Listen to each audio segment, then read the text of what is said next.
우리에게 주신 하나님의 말씀은 고린도후서 6장 11절부터 13절 말씀입니다. 고린도후서 6장 11절부터 13절 말씀 제가 봉독하겠습니다. 고린도인들이여, 너희를 향하여 우리의 입이 열리고 우리의 마음이 넓어졌으니 너희가 우리 안에서 좁아진 것이 아니라 오직 너희 심정에서 좁아진 것이라. 내가 자녀에게 말하듯 하노니 보답하는 것으로 너희도 마음을 넓히라. 아멘.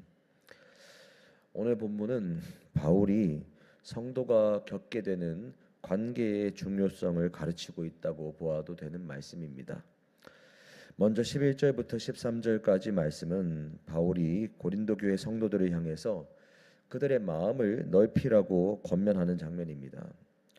바울이 왜 이런 말을 했는가 하면 당시 고린도 교회 성도들의 마음이 바울을 향해서 좁아져 있었기 때문입니다. 왜 그들의 마음이 좁아졌는가 하면 당시에 고린도 교회에 바울을 거짓 사도라고 음해하는 사람들이 있었고, 그로 인해서 바울을 향한 불신의 마음이 싹튼 자들이 있었기 때문입니다.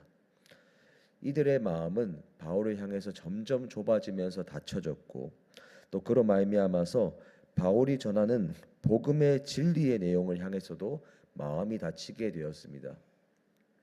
바울은 그런 그들을 향해서 하나님과 화목을 그리고 회복해야 한다고 간절하게 촉구합니다. 또한 바울과 바울의 동력자들은 그들이 바울을 향해서 마음이 좁아졌다 할지라도 자신들은 고린도 성도들을 향한 마음을 항상 넓게 열고 있다고 말을 하고 있는 것입니다.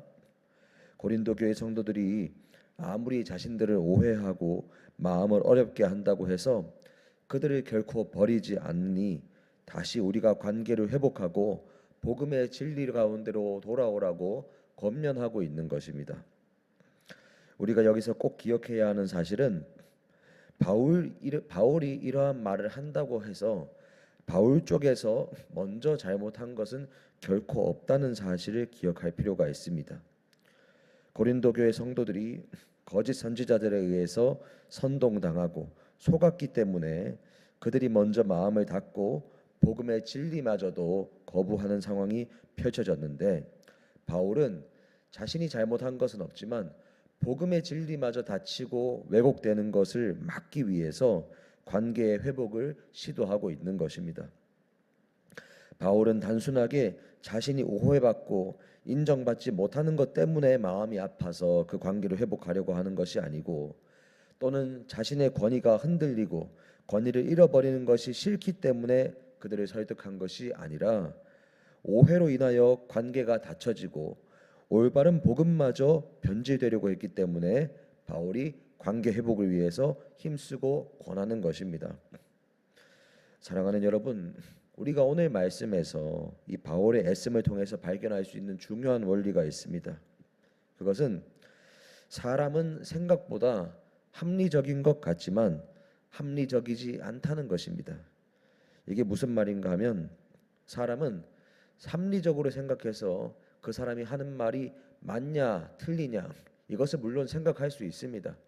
그런데 생각 이상으로 합리적인 것보다 감정적인 존재가 사람이기 때문에 감정적으로 마음이 상하거나 감정적으로 오해를 하게 되고 마음이 다치게 되면은 그 내용을 전달하는 메신저가 아무리 올바른 말을 한다고 하더라도 그 메신저와의 관계가 막혔기 때문에 그 내용이 아무리 진리라도 그 내용을 거부하려고 하는 성향이 사람에게 있다는 사실입니다.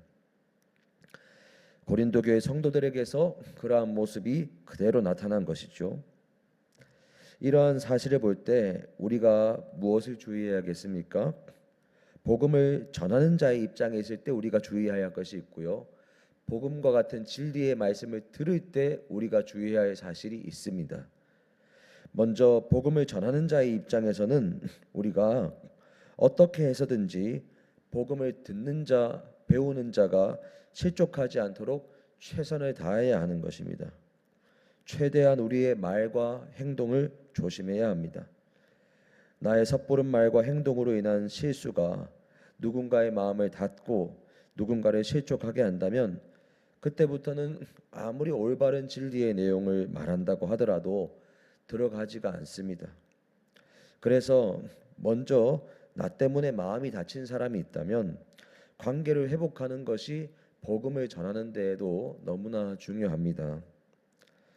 또 하나 주의할 점은 우리가 복음을 듣고 배우는 자의 입장에서 있을 때의 문제입니다. 반드시 기억할 점은 우리도 똑같이 인간의 본성이 있기 때문에 내가 만약 누군가로부터 상처받고 섭섭함이 도지면 그 사람이 아무리 맞는 말과 가르침을 전한다 하더라도 마음이 다치고 전혀 들으려고 하지 않는 그런 연약함이 우리 가운데 있다는 사실입니다. 그리고 이것은 우리에게 영적으로 결코 유익한 것이 단 하나도 없다는 사실을 기억하시기 바랍니다. 바울이 잘못한 것이 하나도 없었음에도 오해 때문에 거짓 선동에 속아서 바울이 하는 모든 진리의 메시지를 거부하게 되는 고린도 교회 성도들의 그 잘못을 우리가 똑같이 따라해서는 결코 안 됩니다. 그들이 오해했기 때문에 우리는 잘못이 없습니다. 우리는 속았기 때문이고 오해했기 때문에 바울의 말을 들으려고 하지 않은 것입니다. 아무리 그렇게 말해봐야 그들이 영적으로 유익을 얻지 못하고 복음을 마저 그들이 떠나게 되었다면 그들에게 심각한 결과가 초래된다는 것은 어느 누구도 부인할 수가 없습니다. 우리들도 마찬가지입니다. 만약 우리가 누군가가 전하는 복음의 메시지나 올바른 조언이나 가르침, 권면이 전혀 들리지 않는다면 우리가 한 걸음 물러서서 점검해야 합니다. 그 사람이 전하는 메시지가 과연 틀린 것인가? 그 사람이 권면하는 내용이 틀린 것인가? 아니면 내가 지금 마음이 닫혀 있기 때문에 그 메시지를 전하는 그 사람이 싫거나 나에게 상처를 주었거나 어떤 오해가 생겼거나 또는 여러 가지 문제 때문에 내 마음이 지금 상해 있기 때문에 마음이 닫혀서 그런 것은 아닌가 점검해야 한다는 것입니다. 마음이 닫혀서 올바른 복음의 메시지마저도 거부하고 있는 것인가 점검해야 하는데 그것이 점검이 필요한 이유는 영적으로 유익하지가 않기 때문입니다.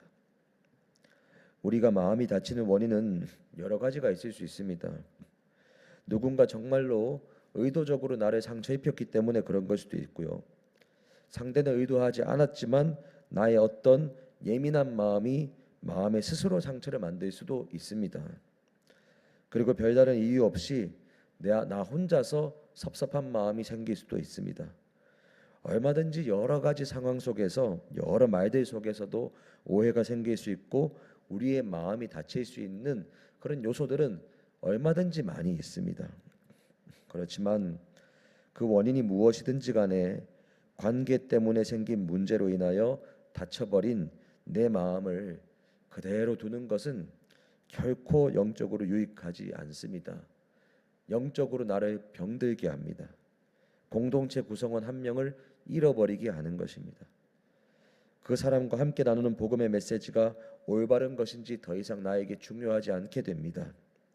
그렇기 때문에 만약에 내 마음이 누군가에게 조금이라도 섭섭한 마음이 싹트고 있거나 기분이 상해서 마음이 다치고 있다면 우리는 그 마음을 살다 보면 그럴 수 있다고 그냥 내버려 두는 것이 아니라 그 마음은 언제나 그 즉시로 주님 앞에 가지고 나아가야 하는 것입니다. 주님 앞에서 그 마음을 해결받아야 하는 것입니다.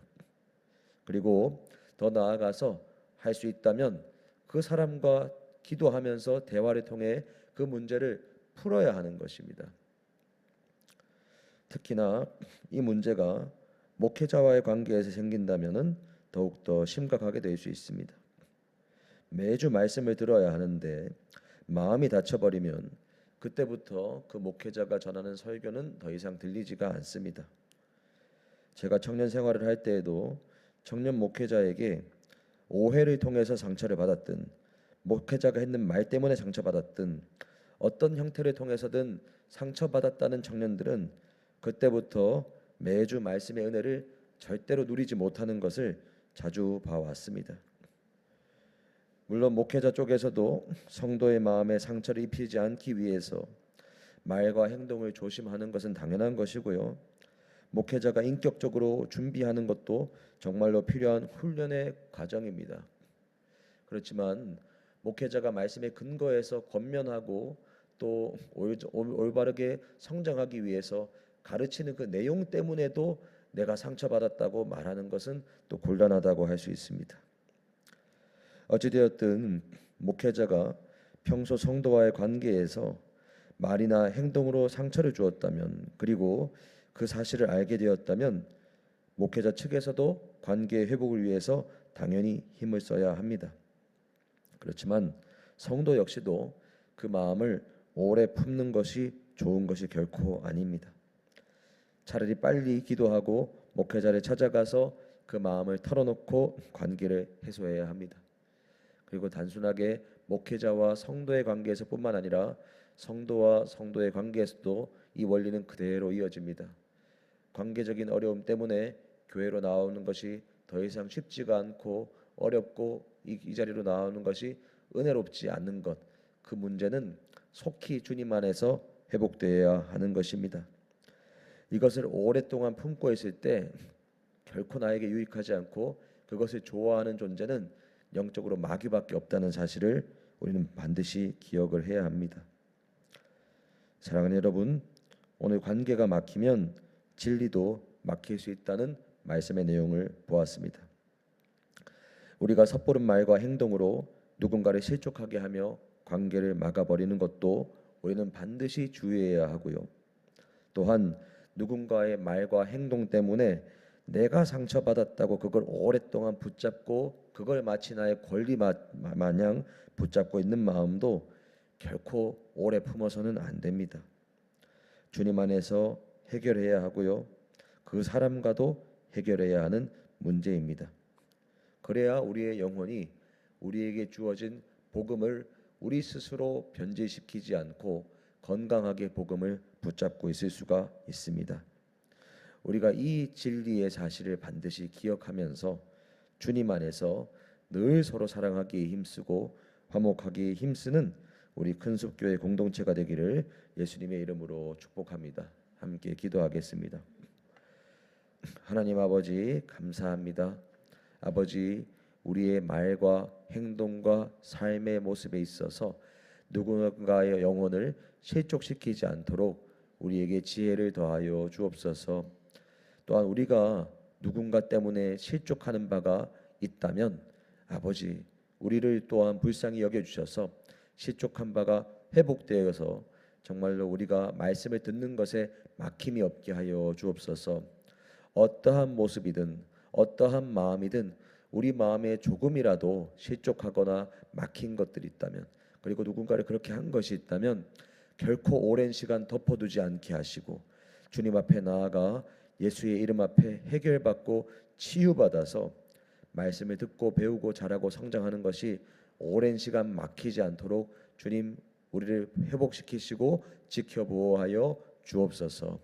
감사드립니다. 예수님 이름으로 기도합니다. 아멘.